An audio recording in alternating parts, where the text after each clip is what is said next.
Deion Sanders spoke for the first time with the Big 12 media today, and you won't believe what he said. But first, welcome back, Buffs fans, and thanks for tuning in to Buffs Banter, presented by Believe Network, where we chop up everything going on with Colorado sports. My name is Dean Frank, and I'm here with my roommate and co-host, Oscar Gonzalez-Moore. Before we get into the show, make sure to join the Stampede. Follow and subscribe to us on all platforms at Buffs Banter.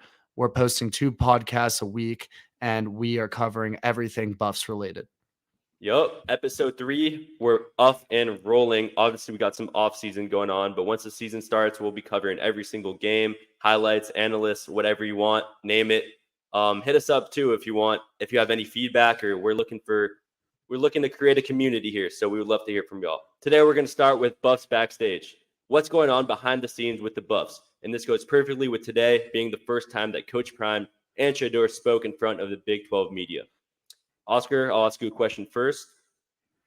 So Brett Yormark, he's the commissioner of the Big 12, and today he said this quote: "The Big 12 is more relevant now than ever." And my question to you is this: how much of this relevance with the Big 12 is due to the hype around Colorado? A good chunk of it, Dean, is due to Colorado. Obviously, Colorado being one of the most watched and viewed teams, hyped up teams, I should say, in all of college football, is definitely giving the Big 12 a big boost. That being said, I also think with all the conferences kind of being shaken up, no more Pac-12, a lot of people are going to shift to other conferences to watch football now than ever before. So it's an interesting split. Colorado has definitely played a big role in this hype and the relevancy of the Big 12, but I wouldn't give them all the credit. Sure. I think what comes with that too is just there's a lot of uncertainty with now just the conference changes. And I mean, it's the Big 16 if we're going to be real. But I would agree with the idea that the Big 12 is super relevant. I mean, obviously, Oklahoma and Texas leaving does hurt a little bit. And as a football conference, definitely probably top 3 or 4. I wouldn't say it's the most relevant. Basketball is a different story. But I thought it was interesting that the Big 12 gave Colorado a multi-million-dollar deal bonus to join this conference. And that was something that they didn't do with any other team. So it kind of shows that they know the hype is there, and they know, at least on the media side of things, that Colorado is going to get that exposure and the clicks that it deserves. But there's no arguing that Colorado does have the hype that other schools don't. I mean, nobody's talking about BYU and Baylor in football. You know what I mean? 100%. Yeah, I totally agree with that. And kind of just going off of that, Big 12 Media Day was today, obviously. And Deion held his first press conference of the preseason officially. And yeah, what were your general thoughts of that? Takeaways? What'd you think? I always love listening to Deion talk just because you never really know what he's going to say. You don't know if he's going to come out humble, come out super energetic, confident. I mean, that is just how he is. That's his characteristics, and he really just doesn't care what he says. So he's out there just to have fun, and maybe it is to get some clicks because it does work at the end of the day. He's a character. But one thing that I acknowledge that he said, and I quote, "I'm judged on a different scale. My wins are judged different than yours." He said this to a reporter, so it's not like he's saying this to a different coach or an athlete. But he is right. I mean, Deion has had the lights, the media on him his whole life. He's been obviously had a Hall of Fame career, and he's been a coach in Jackson State beforehand. So the media is not new to him. Just obviously being in the Big 12 is new, but the cameras and all the reporters is not new to him. So he's there just like it's another day to him in his life. And some people might say that he's just super cocky, too confident, and whatnot. And I think people need to realize he's just being him. And another thing that I really liked that he said was, I don't want them to put the bag before the game. I think people get the wrong narrative from Coach that he's really just here to make money, to be in front of the media, and to get some clicks. But at the end of the day, I think he is putting his athletes in the right position. And with NIL and everything going on, he's there to help them out, get more money. But at the same time, he understands and he's preaching the idea that you got to be one of the best athletes to get the money. It's not vice versa. Yeah, I agree with that. I love Coach Prime's. I hate to say it, but the word aura is going to be used here.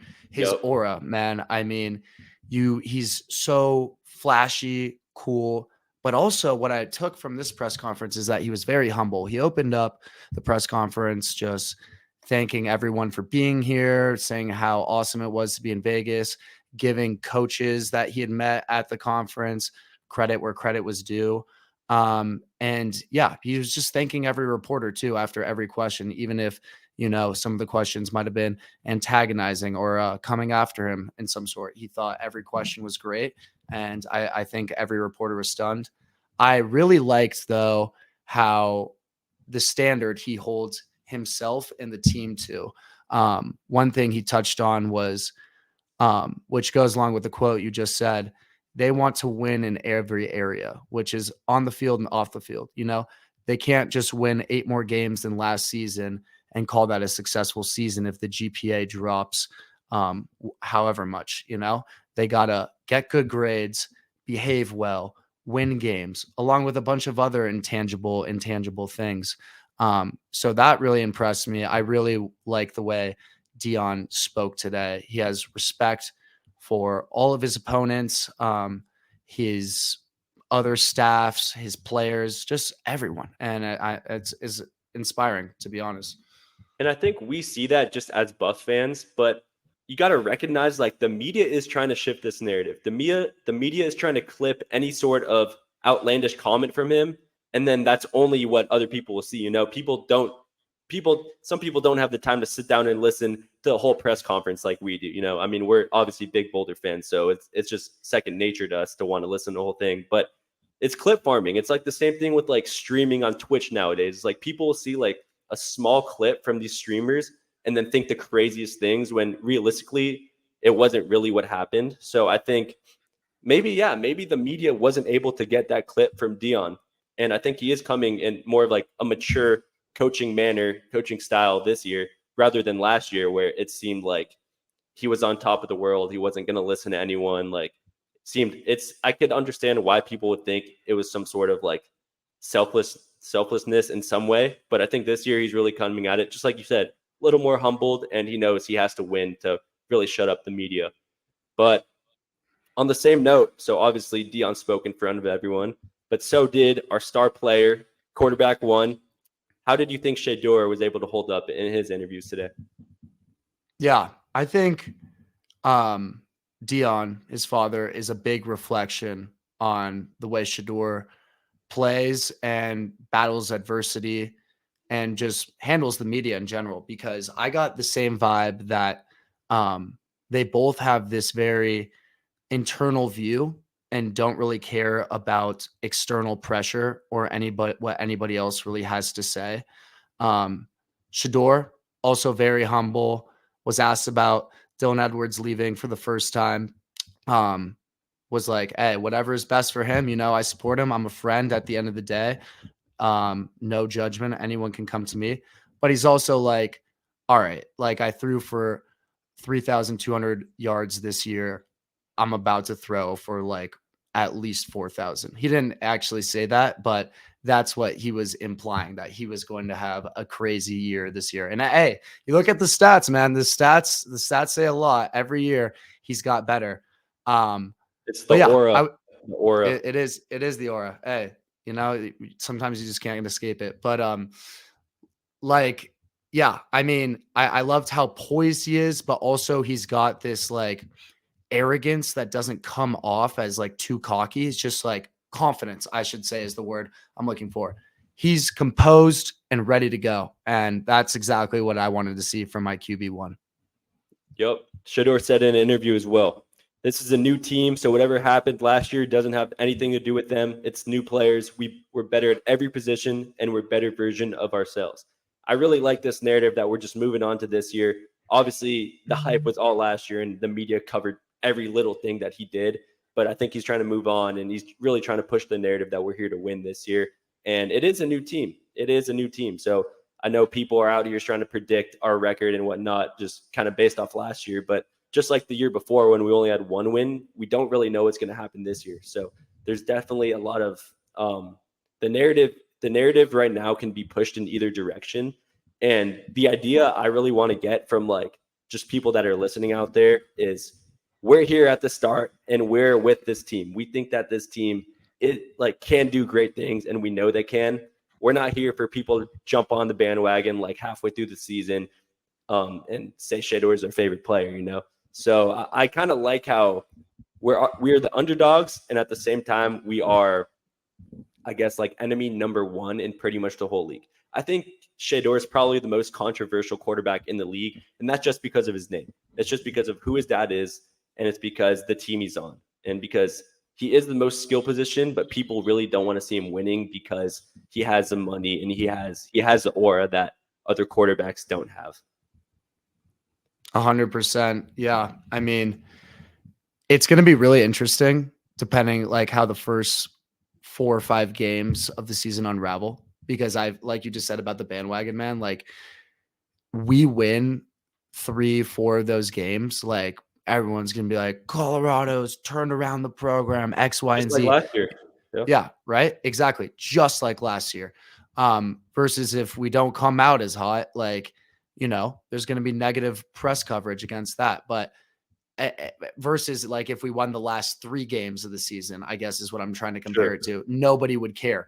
But if we win the first 3 games, like then it's just it's a CU media storm again, like Yeah. exactly like last year. I would not be surprised if McAfee, Stephen A, those boys decide to come out for another game. Hey, I would not complain. That was an awesome experience. I mean, just remember we don't got to go on a tangent, but I remember, was that you that dapped up Stephen A. Smith? Dude, yeah, I got some hand action from Stephen A.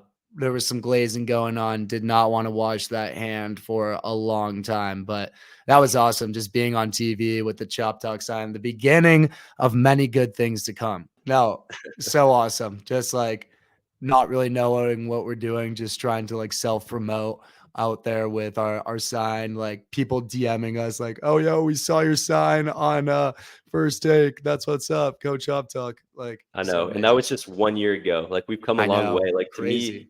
to me, it's awesome because we're still like so early in this, and like even just looking at Twitter and just seeing how all these other people like do this Colorado media. I feel like us having a podcast and us being students, like it hasn't been seen before. So we really got to keep pushing this. But anyways, one more question. Just looking back at the Big 12 Media Day and Coach Prime talking and all.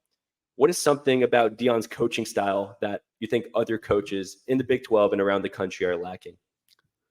Yeah, that's a great question. And I think he touched a little bit on this on the press conference. Excuse me, in the press conference. But he's he just has all aspects of the game. He's played in the NFL. He's been a superstar before. Um, he's been in the father seat before, like Shedeur was getting offers. I'm sure he was going to different colleges, touring them with Shedeur, talking to other coaches. And now he's a coach. Like he just has so much perspective to give.